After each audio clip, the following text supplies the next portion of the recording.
Kia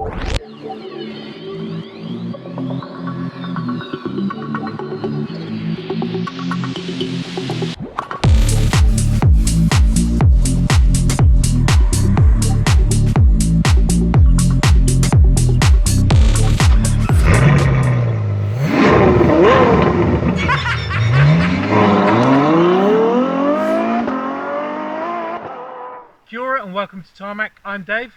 I'm Matthew, and this behind me here is a badge that we haven't seen in a long time.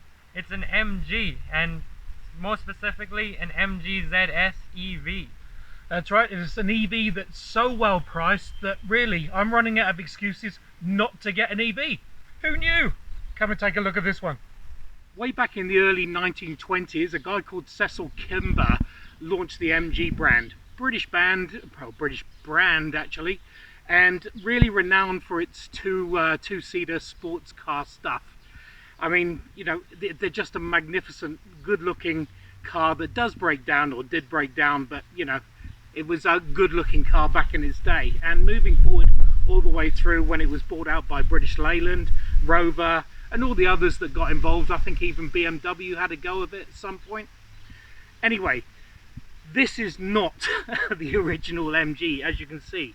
It's an SUV. It's been bought out by SAIC, so it's now Chinese owned. It's now more reliable. Sure, it's still leveraging off the 1924 brand efficacy that it had, but this is such a different vehicle. Let's take a closer look.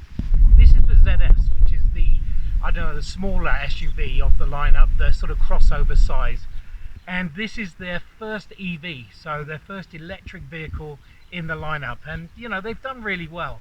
Up front, the grille is cool. Obviously I've spoken about the MG badge, which is really good, and also this bit here is where you're doing the charging. It's actually a little bit difficult to get to, but CCS charging, and once you know where it is and how you're dealing with it, it's very easy to do. Round the side, London Eye DRLs, which is cool. I love that they're still going on the London side of things, and you know, nice wide open, good looking front. Down the side, our review model comes in Clipper Blue, which is just like the blue sky of today. 17-inch diamond cut alloys. They're unique to this vehicle and really good, really cool looking, and plenty of surrounds here, protective surrounds, really showing you that it's an SUV or a crossover, just giving it that extra bit of height and more protection. Round the rear, comes with a roofline spoiler which actually matches up almost close to the panoramic roof, which opens all the way back. The tail lights tend to wrap right round to the side here, which is really cool, and also plenty of, I don't know, lower valance garnish. Of course, no exhaust because it's got no emissions, which is a cool thing. Funnily enough, this vehicle takes a lot of inspiration from the Germans. So the front grille, I would say, looks very similar to something, I don't know, that you could see on maybe the Mercedes. And look at this, fresh from a Golf. Nice easy opening for the tail here. 370 litres of multi-leveled or two-layered boot space. Pretty cool. Under the bonnet, comes with a single motor over the front wheels because it's front wheel drive. It produces 353 Newton meters and 105 kilowatts of power. Under here, it's powered by a 45 kilowatt hour battery that's liquid cooled, and it will give you around about 263 kilometers of real world driving, and it really does. There's plenty of range in this. Speaking of plenty of range, let's go inside, and our very tall, very lanky actually, Matthew will show you what the interior is all about. Speaking of things that are tall, just like myself, I guess, this MG ZS EV is certainly one that has got some height to it, because you know, I'm sitting here and the seat is not low by any means, but look at the amount of space I have up here. It's just incredible, and the general feeling of space in this car is really good. You get nice big windows, big windscreen, and of course the sunroof helps, but I'll get to that later. The space that you get in here is just really nice and really usable. Speaking of spaces, let's get down to the storage first. So everybody has a phone, of course, these days, so MG have provided you with a space over here for your phone, and if you look just under here, there's another space for the phone there with charging ports, so it is practical for sure. You get 2 cup holders in the middle and a storage bin underneath here as well. Of course, there's storage in the side of the doors and a little cubby just over here where you can stack your keys. And look, the MG key's got a little flash of red on it, reminding you of that sports car heritage. They do like to play around a lot with the heritage, and certainly there are some flashes of it in this car here. The use of materials, remember that this is an affordable electric car, so don't expect too much in the way of soft stuff, but MG have certainly been very generous, in fact, because the top of the dashboard is covered in this soft plastic. Feels quite nice to touch. The door panels are a bit scratchy, that's alright, but the seats, well, they are leather, or leatherette rather, and so is the steering wheel, actually wrapped in a bit of leather, and it's got some thumb grips, it's got nice stitching on it, and it's flat bottomed. It's again with that sporty sort of history that comes with MG. There's a few flashes here and there. As Dave was saying earlier, with the European inspiration, that's certainly another thing that comes through quite clearly in the cabin. So the air conditioning vents on the side, very much sort of inspired by another German brand, one that likes to use lots of rings in its logo. Similar German brand also, you get the inspiration for these locking buttons, and in the center for the parking brake as well. So MG have certainly taken inspiration from these luxury brands to uplift the quality of the cabin, and it definitely makes a difference, all these chrome flashes and unique design features.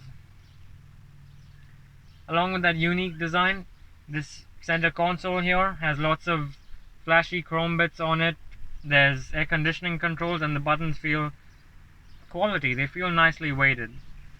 You also get this middle over here with a very big rotary knob for your gear selector. Remember, it is electric, so you just get the PRND modes. Though the highlight of the center console is these 3 buttons over here. So the button in the middle that immediately draws your eye, and the biggest one, is the KERS system. Now that's not to be confused with the KERS system in an F1 car. This one's a little bit different because it adjusts the level of regenerative braking. So you can either have it on soft, you can have it on medium, or you can have it on hard, where you really don't need to do that much braking because the pedal travel is very little and you get a strong bit of regen going.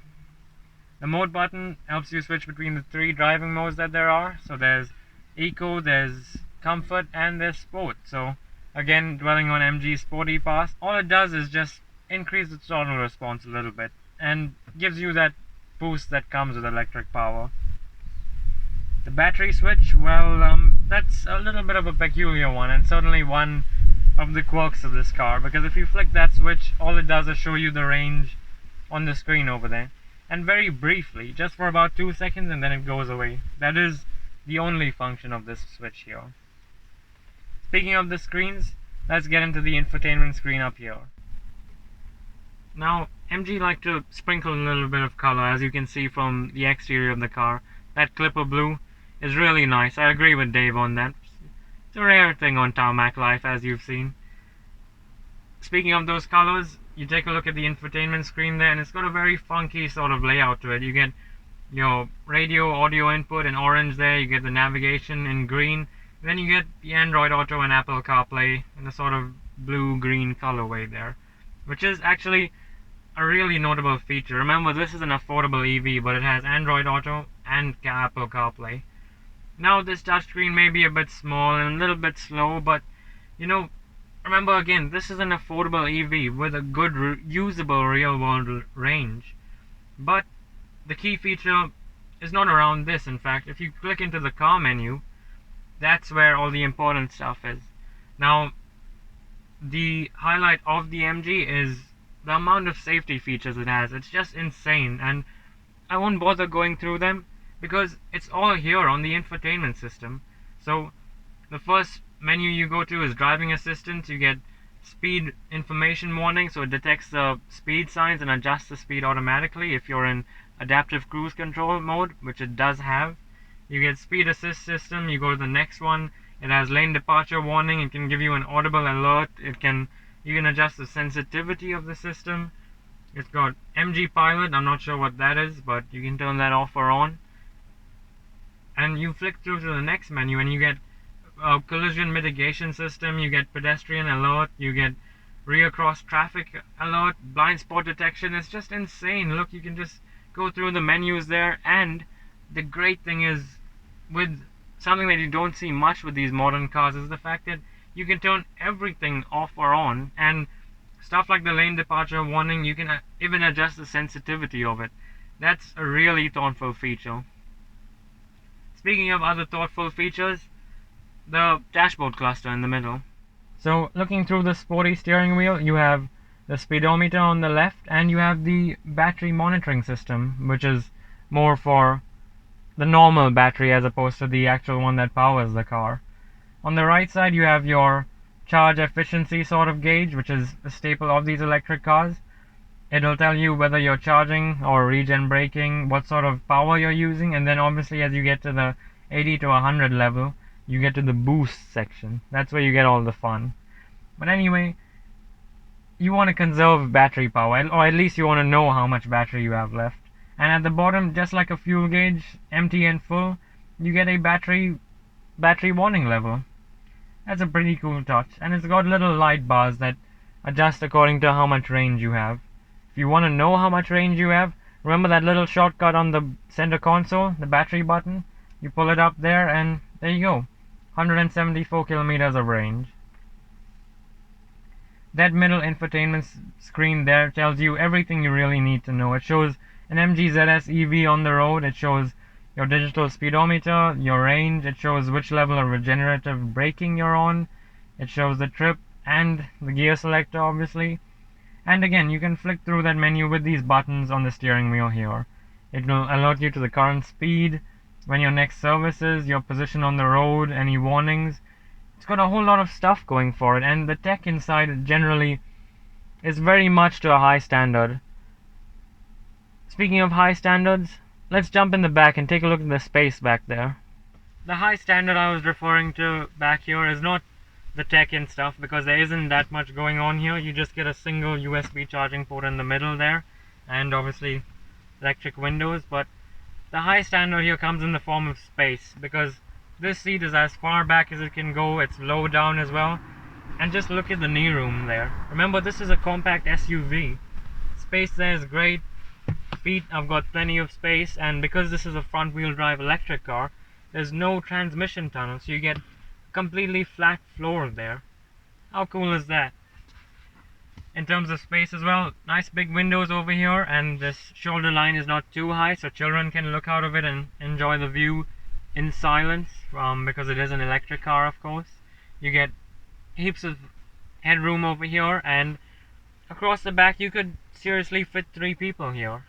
It is that spacious, and the feeling of space is even more prominent when you look up, because it's got a nice big panoramic glass sunroof that comes all the way back, actually giving you a stunning view of the sky. And on a day like today, looking up at that blue sky, it just reminds you of the Clipper Blue MG that you're driving.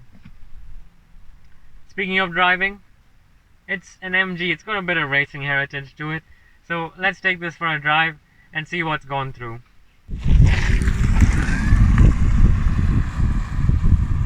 So the iconic MG, I mean, 2-seater sports car, low to the ground, I don't know, just thrilling driving. That's when it is driving and you haven't got the bonnet up and, you know, trying to repair it. This is none of that, absolutely none of that. This is a well put together, efficient Chinese SUV crossover. And actually, I quite like it. It's when SAIC Motor took over MG, that's what they sort of set out to do, is they took this iconic British brand and changed it a little bit, using price as the main sort of attraction point. Also playing on the brand's history, of course, but as we know, price is extremely important to car buyers, and that's what MG did. They offered, you know, cars that were really affordable and pretty well spec'd, especially technology and safety wise. Yeah, I think you're right. I mean, it really did make, oh yeah, the two-seater sports cars really did make, well, particularly at the times when the E-Type Jag were out and all that sort of stuff, you had the Triumph Spitfire and the MG that really made sports cars, I don't know, available for the common guy. And I think that's exactly what this EV is all about, because it's, when it's priced at 48 grand, it's starting to get to the point where you go, price is not necessarily the obstacle now when it comes to buying an SUV that's EV powered. This is an affordable SUV and an affordable EV SUV.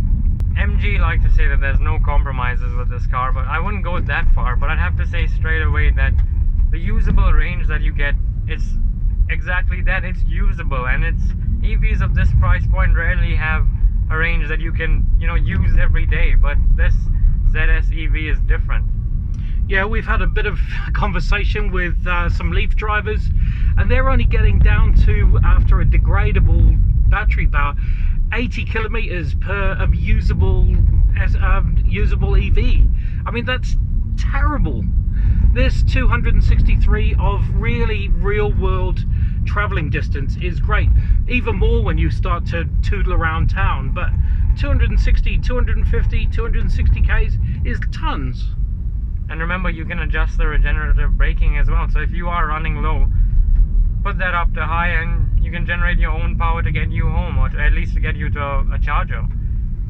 Yeah, I haven't felt anxious about not getting home yet, and that's pretty cool. Right now we're driving on some really unsealed road, and I think this is where a crossover really comes into its own. Even though this is a two-wheel drive, it's really comfortable. The suspension is soft, possibly even too soft because it's quite bouncy, but we're not yelling, we're not shouting, the wind noise is not there, the road noise is not there. It's actually really a nice ride. I would have said earlier that the build quality is not great, and certainly as you push around and, you know, prod, it'll creak here and there, but on this rough road it's actually proving to be holding up quite well, because you can't hear the windows rattling, you can't hear the plastics rattling, and the amount of sound that's coming through into the cabin is not that much actually. Even though this rides on 17s, it's got a good bit of rubber surrounding it, so it's well damped for sure. And speaking of things that flood in here, the sunroof, or the panoramic roof, is massive. I mean, look how much light is coming in. It's really cool. And when we open it up, which we'll show you in a minute, it's just, there's so much air in here, so much room, and it's a really massive, I think it's segment leading as far as open air space, which is almost a convertible. Again, they do like to play on the brand's history, and that's just another one of those aspects there. The power-wise, sure, it's not magnificently fast, even for an EV that's got very low traction. It will spin the wheels a little bit, being as it's just the one motor on the front wheel, but you've got to be really forcing it. And it's round 0 to 100 of around 8.5 seconds, which is, you know, it's respectable, it's okay. It'll probably beat most sort of petrol cars around this range though. Comfort wise, I feel really alright actually. There's a little bit of a lack of support on the sides, but you know, it's alright. But he's not going to throw this around corners. The steering wheel, as is pointed out, doesn't do both tilt and adjust, but that's alright. It's I don't feel too far removed from the driving position. And frankly, you don't feel too far removed from anything, because even the center console has a slight tilt towards the driver, but for the passenger you still get plenty of access to, you know, the features, Android Auto, Apple CarPlay, and all the buttons around. It doesn't make you feel removed. The dial for the gear, or for the gearing, whatever, the one gearing, is going to be polarizing. I actually don't mind it. It reminds me of a Jag, but it's all right. I actually don't mind it at all. I think the battery range is pointless. They might as well just leave that up there somewhere. The driving modes are they don't range that much. You go into sport, it does let you go a little bit quicker, but this is not a sports car. It's just a really good SUV that's priced so well. Don't let that flat bottom steering wheel fool you, because this is a practical family car. The access in the back is great, access in the front as well. You can get a child seat easily into the back there. It's, you know, it's really comfortable the way it rides. It's just that it's a affordable family car for people who want to switch to the electric options. And it really, when you start thinking about excuses wise, the price wise, there's no excuse to not to go to an EV. The speed monitoring stuff that attaches, that if you're going too fast, you can get it to go to the same speed as the traffic sign, so you've got no excuse for speeding. Your blind spot, it gets rid of any of that, so you know, you're driving wise, you've got no excuses for pulling out in front of things. Realistically, this negates any of your excuses for anything, really. Though if you do fancy a bit of speed and stuff like that, remember that you can turn everything off through the infotainment screen in the middle. Do I miss the old MG that used to break down a lot? Possibly. There is still that little bit of heritage there, or that nostalgia that I just really enjoy. But you know, things have changed. There's a new president in town. It's all right. I actually don't mind it at all. And the great thing is they've revived, you know, an iconic brand, and it's good to see that in 2020 that those two letters MG are still around and still has something to do with Longbridge. So there you have it, the new MG ZS EV SUV LMNOP. You know what it is. It's a good, tidy, well-priced SUV that's basically got zero emissions, zero compromises apparently, and actually it does tick a lot of the boxes. Especially modern cars have an obsession, or rather modern buyers have an obsession with the technology and the safety, and in those two departments the MG does pretty damn well. And considering the affordable price and real world range, there's no reason why not to go for this car. No excuses at all. And there's no excuses not to click that subscriber box down here and make sure you stay in touch with us all the way through. Want to hear your comments, want to hear your thoughts, and want to hear from you. We're friendly people, as you can see. This is not just our on-screen persona. So send us a comment and we'll be happy to engage with you. Thanks for watching. See you next time.